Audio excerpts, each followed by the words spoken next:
Will Tears of the Kingdom have an achievement system? I say there is reason to believe that it's not just possible, but likely. But at any rate, it certainly should. Yeah, she agrees. In my opinion, the next Legend of Zelda game should definitely feature some kind of achievement system, and I'm going to convince you as to why. And I'm also going to discuss why I think it's likely to happen. If you're a gamer, then you likely already know what achievements are, or even if you're not. But just in case you're not familiar, they're basically a set of tasks that you must accomplish within a game, which reward you with some points, which add up to a total gamer score, which displays proudly on your profile. Or if you're a PlayStation gamer, they're known as trophies. Why would this kind of system be perfect for Tears of the Kingdom? To answer that, let's go back to Breath of the Wild for a minute. This game has a huge open world, which in itself gives the players a lot of space to explore. But the game is also a sandbox. Not only are there plenty of things to do, but also plenty of different ways to do them. There are loads of characters to meet, locations to discover, hidden details in the world that hint at lore and story, several sets of clothing to collect, 120 different shrines to complete, literally hundreds of Korok seeds to find, mini-games, world bosses, and the list of stuff in this game just goes on and on. And that's all besides the main story. Not to mention the wonderful physics system, which gives the players endless possibilities for how they can go about pretty much whatever they want to do in the game. All this stuff gives the game so much potential for achievements. Imagine lifting the Master Sword from its pedestal and getting a message pop up: achievement unlocked, Blade of Evil's Bane, 30 points. Discover every location in the game. Achievement unlocked, Hyrule Cartographer, 50 points. Well, probably 100 points for that. It's quite good. Imagine if you're using stasis for the 100th time and you get a pop up: stop right there. Thank you very much. Use stasis 100 times, 30 points. Or after dying a bunch of times trying to beat a difficult boss, you get trial and error, die 100 times, 50 points. Or after spending hundreds of hours in the game, venturing to every nook and cranny in Hyrule, getting social butterfly, talk to every NPC in the game, 100 points. I didn't actually make up those last three. They're from a list I found online of achievements that you can do in Breath of the Wild, and I've been attempting that list myself. So if you want to see what a functioning achievement system would look like in Breath of the Wild, check out this video in the top corner here, or it should be linked at the end after this video. So sit up straight, I feel like I'm really low down in the frame. That's there for that top half of the video now.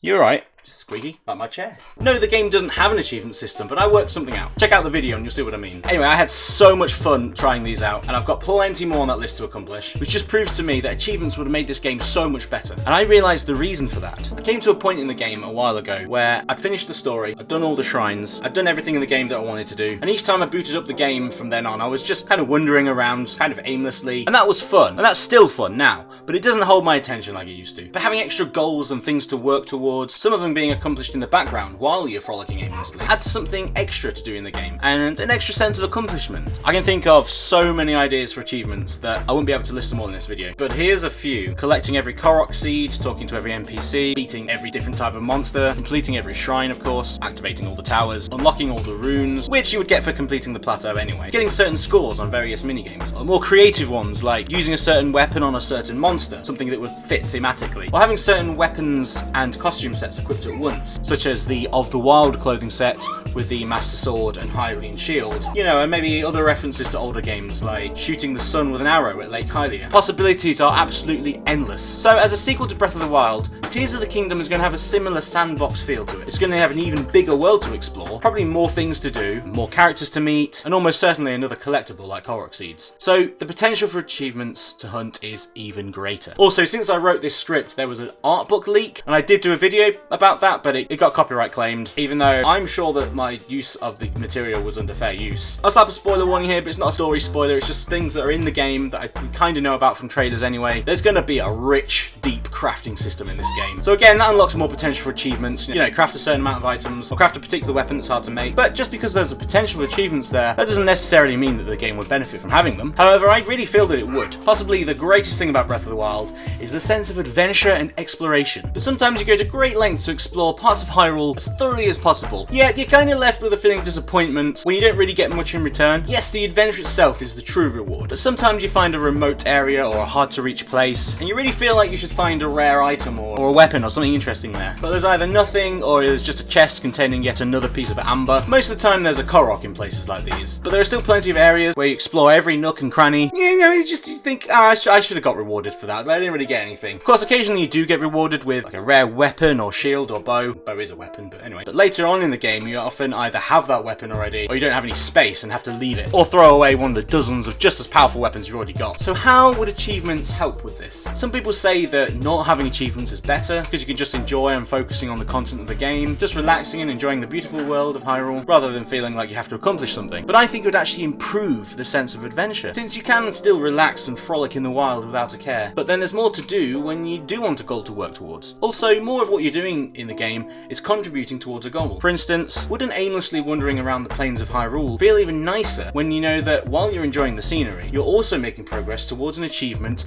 for, say, walking 1,000 miles? Wouldn't every Korok seed you collect feel even more rewarding when you know you're going to get a rare achievement and a huge amount of points for collecting them all? Wouldn't defeating a Lionel feel more worthwhile when it's getting your progress towards an achievement for hunting down all the Lionels on the map? Remember that achievements being in the game doesn't mean that they're necessary to complete, so I don't see why it should ruin the game for people just wanting a casual, relaxed experience. I suppose completionists might suffer, having more to do in order to feel like they've completed the game, but still, for the most part, for the general player, I think that achievements would really enhance the game. So will it happen? Will Nintendo really put an achievement system into Tears of the Kingdom? I think they might. Nintendo recently allowed Switch Online members to complete some basic missions in order to earn points, which you can spend on customizable profile pictures and such. There's just one little hint that they're heading in the right direction. The missions are very basic, just things like play a certain game on the Virtual Console, not tasks within the actual games themselves. But also, achievements on the Switch, and specifically in the next Zelda game, is something that fans have been asking for. I've seen a lot of others on the internet, besides myself, who want achievements. I have a feeling that Nintendo might start paying attention to that. The image of 7 tiers in the trailer for Tears of the Kingdom seems to suggest 7 dungeons. That recent leaked artwork seems to confirm that the tiers are in fact artifacts that you must collect in the game. There's no doubt that classic dungeons are returning, and that's something that fans desperately wanted. So the evidence of their return, as well as the missions and rewards system, suggests that Nintendo is starting to listen to what people want. Also, again, the art leak suggests